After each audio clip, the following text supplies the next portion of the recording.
everybody, I'm Cheryl Kahn, and this is your West Palm Beach. Federal funding for low-income food assistance programs has been cut dramatically, and that has area food banks scrambling to make up the difference. But with limited resources, it's already an uphill battle. At this free food distribution event in Westgate, a line of cars stretched for blocks. Some of the people inside them had been waiting for more than 3 hours. At the front of the line, volunteers loaded bags into trunks and onto seats. A modest haul that included rice and beans, spaghetti, and a whole frozen chicken. 2 chicken, please. With billions of dollars in federal budget cuts for food assistance programs just announced, bags of free food like these could soon be a lifeline for many. Right now, the cost of food is so high that we can't afford to go out and purchase food. If it wasn't for them doing what they're doing, we would probably have hungry children in our home. The monthly food giveaways, with surplus items provided by the nonprofit Farm Share, are conducted by the Westgate CRA and American Legion Post 141. It is a concern that there's going to be more and more people show up, and we have limited food to give out. I wish we could give out more. I wish we could give it out all day long. The food is handed out without red tape in this mostly low-income neighborhood. I'll see you later. But the simplicity of that transaction has been complicated by the uneasiness of some undocumented residents. They're afraid of a possible run-in with ICE agents if they come here to pick up food.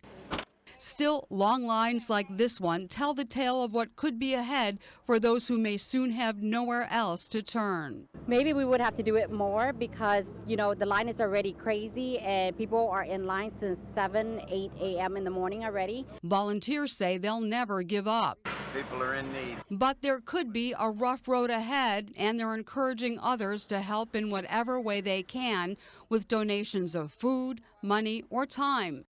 If you'd like to help or need help yourself, visit farmshare.org. Local students from underserved communities are developing their creativity with the help of Faith's Place for Arts and Education. The center has been open for 15 years and it's still going strong. Rehearsals for the end of summer show at Faith's Place were down to the wire, and these young performers were giving it their all.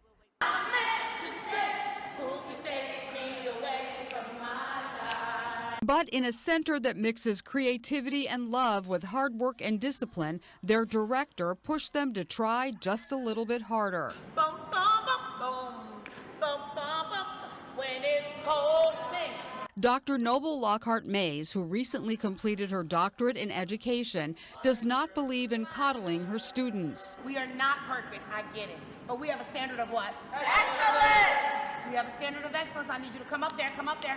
Some people would call it tough love, but I just call it love because when you love somebody, you prepare them for their future. Some of the students have been coming here since they were little kids, including her own daughter, Faith, who's now 20 years old. Most come from underserved communities and families that are on tight budgets. Arts programs like this one may have otherwise been out of reach. A lot of our students that you see here in summer camp, they pay nothing. And while the draw may be the chance to sing, dance, or be in a band, 1, 2, 3, 4, 1, 2, 3. the kids are also encouraged to excel in academics, and that approach seems to be working. Former participants like college students Cameron Phillips and Jordan Mongo, who's now pursuing his master's degree, come back to visit frequently to see their old stomping grounds and inspire the younger kids. Miss Mays threw me on the trumpet, and probably it was one of the best decisions. It taught me about music in different genres, how to express my feelings through music. Where I grew up at, the streets were trying to call my name, and they were trying to call my brother's name, so I have an older brother as well who attended Faith's Place. So I was able to just grow and be able to be around people that weren't going to judge me and weren't going to make fun of me, and that were going to be a positive light and a great impact on my life. And as they get in those last few rehearsals before showtime, these high school kids may be thinking about just how far they've come already. We all love each other. We're all one family. And how much farther they plan to go. My plan for the future, I hope to be a Broadway actress when I get older, but I do want to study social work. Their director says they're already making her proud. You can do it! This center also has a new school that provides help for students who are taking classes online. Aspiring young firefighters are getting a chance to find out what that job is really like. They're taking part in the West Palm Beach Fire Department's Junior Alerts program. That loud noise is the sound a firefighter will hear if his breathing apparatus is running low on oxygen. When your air alarm goes off, it's time to get out.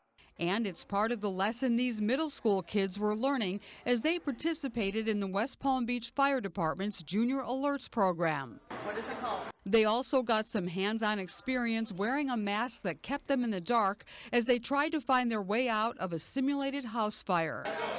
It was dark, and we had to follow a hose to the entrance. It's very hard because your vision's blocked, and you have to really have to rely on muscle memory and teamwork. This was the second year for the program, held in partnership with the Boys and Girls Club. Kids were taught the fundamentals of firefighting, emergency medical care, and teamwork. At the end of the session, some students had decided that firefighting was probably not for them. No. But others may want to pursue it, like these high school kids who are participating in the Palm Beach Lakes Fire Academy. Finding future firefighters right here in this class would be a very welcome bonus. We want West Palm Beach homegrown kids to have an opportunity to evaluate what the fire service is, and is it for them? The Junior Alerts name is a nod to the historic Flagler Alerts. That was the city's first fire department, which was volunteer back in 1894 and used horse-drawn carts to carry fire hoses. While times have changed, it's hoped that some of these young people may be interested in carrying on the tradition. They're not quite old enough to join the fire department just yet, but if you are and you'd like to apply, visit WPB.org/fire department for more information. Here in Florida, we're surrounded by water, and with that, unfortunately, comes one of the highest drowning rates in the country, especially for young children. That's why it's so important to learn how to swim. 3-year-old Alexi is already like a duck to water. You like swimming? Yeah.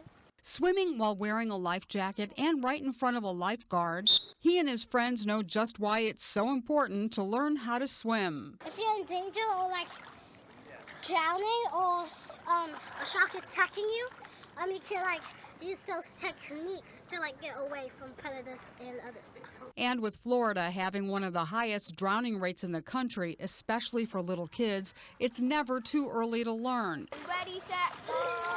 Just ask Ace, who's taking lessons right here at Gaines Park's Warren Hawkins Aquatic Center. If you don't know how to swim, you can't save yourself. But it's not just kids who are taking lessons. While Ace is splashing around with his buddies, his aunt is practicing the basics in a swimming class for grown-ups. The more they practice, the safer they'll be, as will the kids they're caring for, whether it's in the pool, a lake, or the ocean. Water's around us, and swimming is the most essential part, especially if us living in Florida. Swimming lessons for adults and kids are available year-round at Gaines Park's Warren Hawkins Aquatic Center. To find out more about swimming lessons at Gaines Park, call 561-804-4961. If you love tennis or pickleball, you might want to head over to Howard Park. That's where you'll find a newly renovated center where you can play both in style. Lots of action on Howard Park's tennis and pickleball courts. And it's no wonder. On the tennis side, there's lots of room for everyone. We offer 7 clay courts, which are now hydro systems, so therefore we have underground watering now instead of the top watering, which allows when it rains, it dries up much more quickly. We also offer our 2 hard courts that has a very soft surface, so it's very good for your knees. Clay court is also good for your knees. And with pickleball sweeping the nation, the 4 new pickleball courts are busy too. Right now, pickleball is the hottest sport. It's easy to play, it brings the community together. And if you've only tried one of the sports, this is a good place to give the other a try. When you're serving, your partner's back with you. So go ahead back to the baseline. These players had just finished their usual tennis lesson, but they seem to have a knack for pickleball too. But the ball has to go past the kitchen, right? And it has to go diagonal like tennis. They don't take reservations here. The courts are first come, first served. For more information on tennis and pickleball at Howard Park, call 561-804-4929. There's always lots to do and see all year round in your West Palm Beach. I'm Cheryl Kahn, and we'll see you next time.